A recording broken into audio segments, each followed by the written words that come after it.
Good morning. I'm Lauren Wilson from the E-Team. Next at 6, whatever happened to the East Side Market? I'm looking at why the property hasn't been touched for almost 10 years. Guns, violence, kids caught in the crossfire, parents blaming the city blaming parents. But one leader who's been pounding the pavement for years trying to get the crime to stop says we have an even bigger issue at hand, and it's going to take more than the blame game to stop it. Well, Lauren, Black Friday is not what it used to be. That's exactly right, guys. Good morning. So the mall here at South Park in Strongsville, it closed down temporarily for a couple of hours. It closed at 1 a.m. and it reopened a half hour ago. There was a little line outside, but it's still relatively quiet for it to be Black Friday morning. Some stores aren't even open. If you can see here, J.B. Robinson is closed. There's a couple other stores around, Godiva, K Jewelers. Yeah, Katie, the women tell me the man showed up with keys, even let them look around the apartments, then had them sign documents with the local company's name on it. But today, those women are out of money and a home. Workable indeed. Now, Toledo says they are still in the early stages of getting everyone on board. They use Rochester, New York, who's faced similar issues with lead, as a good gauge for the problem-solving issues, but admit getting and keeping the data organized seems to be the biggest challenge so far. E-Team community reporter, possibly the sweetest person in the newsroom, Lauren Wilson, there she is, joins us to talk about how, Lauren, you really do need to enter at your own risk. Exactly. Good morning, Boo. Think about it, guys. When you go through a haunted house, your body normally, or when you get scared rather, your body normally jerks when you get scared. But think about going through a haunted house. Your heart is racing. How much? And is it safe? A 12-year-old taken too soon because of an act of violence, and now police seem to be getting some answers as the investigation unfolds into the shooting death of 12-year-old Abdel Bashidi and the 5 other teens injured that night. Cleveland police have identified 2 more shooters connected to a shooting on the east side. 21-year-old Larissa Harris was taken into custody yesterday, and after questioning, police charged her with aggravated murder. And we've learned 18-year-old Devon Harris, who they say was in the area when the shootout happened last Friday night, is also in custody. He and 2 15-year-olds face the same charges. Well, it caught Bashidi in the crossfire, and he was just standing outside of his family's business. It leaves us all asking, why is a crime like this happening? News 5's Lauren Wilson spoke with a man risking his own life to find the answer. Guns, violence, kids caught in the crossfire, parents blaming the city blaming parents. But one leader who's been pounding the pavement for years trying to get the crime to stop says we have an even bigger issue at hand, and it's going to take more than the blame game to stop it. I don't know, man. So there's plenty of blame to go around here. We have a responsibility as parents and as neighbors to know our children where they are. Tonto was there the night 12-year-old Abdel Bashidi was shot and killed. It was horrendous. It was unacceptable. It was real tragic. We had a group of maybe 3, let's say 6 kids, all right, that saw each other and just opened fire. Groups affiliated with Heartless Felons and Gangster Disciples, 2 of Cleveland's deadliest gangs.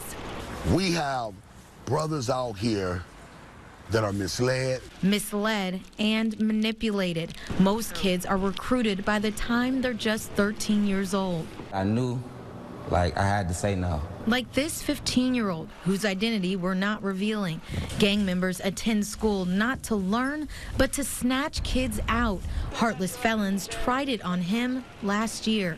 I know the concepts of how to get into it and stuff, but it just scared me, I didn't want to do it. That takes a lot of courage to turn it down. Were you scared to turn it down? Kinda, sorta. But his gut was stronger. My family could have been killed, could have put my family in bad positions. That's all I'm worried about is my family. going door to door with his nonprofit Society for Nonviolent Change, trying to stop the crimes. Tonto says his fight is for justice for kids like him, to restore what's been lost in the community. We got to stop pointing the finger at one another, and we got to come together and do some work. Now, given the situation that happened here last Friday and knowing the streets, Tonto told me he fears a retaliation shooting is in the future, which is why he's calling out community leaders, pastors, and other neighbors in the community to come down and bring programs and jobs to kids in the community to get them off the streets and into something productive. Lauren Wilson, News 5. New at 6 tonight, women and children, no money, no home, right in the middle of this holiday season. They say they were fooled by a local company, but the company's owner says not so fast. News 5's Lauren Wilson tries to get answers about exactly what happened. Like, I still gotta struggle to get Christmas gifts now, but it's like, Christmas or am I moving? Kiana Williams said she had to make that tough choice after losing $475 on an apartment that never existed. My kids, they were so excited. The big stuff first. Mina Gilcrease can relate. It was so confusing because it's like I did my research. I thought everything seemed legit. Legit until move-in day. These apartment listings were posted on social media and Craigslist. And according to these police reports, the women paid deposits, application fees, even first month's rent. The man accused, Otis Simmons Jr., who said he was the property manager. He had keys to these units. He had paperwork for the application that had the company name on it. When it was move-in day, Simmons was nowhere to be found. We all have kids, like that's what made it so bad. We kept everything on the U-Haul for 4 days while listening to him tell us that it would be ready the next day. We went looking for Simmons, but only caught him for a few seconds on the phone. Hi, is this Otis? Before he hung up. Otis? Simmons told the women he worked for M&I Properties Development, a company that owns more than a dozen properties, a company that's also very difficult to track down. It has no current address, working number, or website. Finally, I tracked down owner Mark Mazurko in Florida, who said Simmons had worked for the company, but not as a property manager. How do you feel about the fact that he was using your company name? The unfortunate part about it is, you can't stop evil people. They say, hey, you own all these buildings and all these apartments and houses. What are you doing for us? But I'm a victim as well. Right now, Warrensville Heights Police has a warrant out for Simmons' arrest. They say he's on the run. He has several misdemeanor charges against him in the past. The company says they are currently trying to find housing for the women. As of right now, though, they are still looking for a place, and they have yet to get that money back from what they gave Simmons. Lauren Wilson, News 5. Only on News 5, children are living in homes all over Cleveland and they're at risk. Their homes, daycares, and schools are coated in lead paint.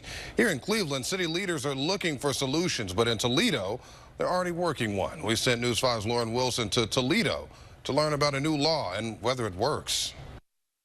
In Toledo, city officials and landlords are really in the trial and error period right now. They just passed their law requiring homes to be inspected and registered with the city, but it's still taking time. Things will peel, will drop down here more, possibly drop onto the floor. And that's when the hazardous old lead paint becomes dangerous, especially for children who can eat those chips or breathe in that dust. Lead poisoning just isn't something that happens and it goes away. I mean, it has some real long-term effects. Which Toledo's health commissioner says is why the city is acting now. We're not talking tens of thousands of dollars. We're talking a couple gallons of paint, maybe some scraping, things of that nature. But we know that there are some houses that are going to need more tender loving care. Like some of the 150 properties owned by Angela Harding and Erica Duncan. Anyway, as you can see, the windowsills here are really pretty rough. Each one, along with all other homes built before 1978, must pass a lead proofing inspection by July 2018, or else the owners face fines. It was scary at first watching them pass laws, but when everybody really started working together, having their meetings, they came up with something that was very, very workable. Angela, who also owns properties in Michigan, says she's seen similar laws work there. But over the years, the houses have been better taken care of. Changes Toledo hopes to see as the new program is put into place. But the city acknowledges this is just phase 1, and those changes will have to take time. There's a lot of unknown. What we need to do is consider this more of a maintenance program than anything else. It's saying, take care of what you got. Now, those city health officials tell me they are not at a perfect system yet. They're still working through a lot of the kinks. One of them is getting and keeping the data organized, a bit foreshadowing of what we could face here in Cleveland. Lauren Wilson, News 5. This weekend will be prime scaring time. Many of us heading to haunted houses. A lot of people love it. A lot of people love it. But you need to watch out for more than the monster lurking around the corner. E-Team community reporter and possibly the sweetest person in the newsroom, Lauren Wilson, there she is, joins us to talk about how, Lauren, you really do need to enter at your own risk. Exactly. Good morning, Boo. Think about it, guys. When you go through a haunted house, your body normally, or when you get scared rather, your body normally jerks when you get scared. But think about going through a haunted house. Your heart is racing. How much? And is it safe?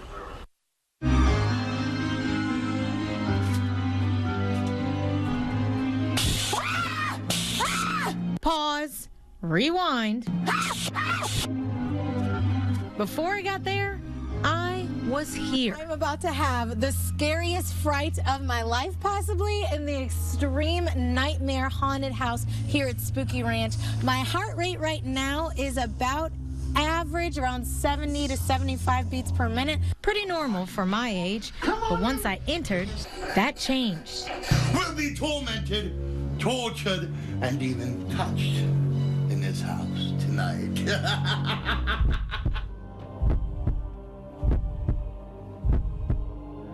Fear, excitement, all of those things trigger something called the fight or flight response. And he says you could pass out or even have a heart attack if your heart rate peaks too high. And what this does is it causes the heart rate to increase. It actually has the heart start squeezing more robustly. Remember that scene? One of my biggest scares, peaking at 110 beats per minute. For someone like you, that actually means you probably weren't that afraid. Well, I felt that afraid, that is for sure. Now, heart attacks from haunted houses are the exception, not the rule. Typically, people in their 20s and 30s can get up to 180 or 190 beats per minute, but that peak heart rate declines as we get older or have a history of heart problems. Dr. Martin says his biggest advice is to talk to your doctor if you are concerned before the experience and before the fright. Ooh. For the E-Team, I'm Lauren Wilson.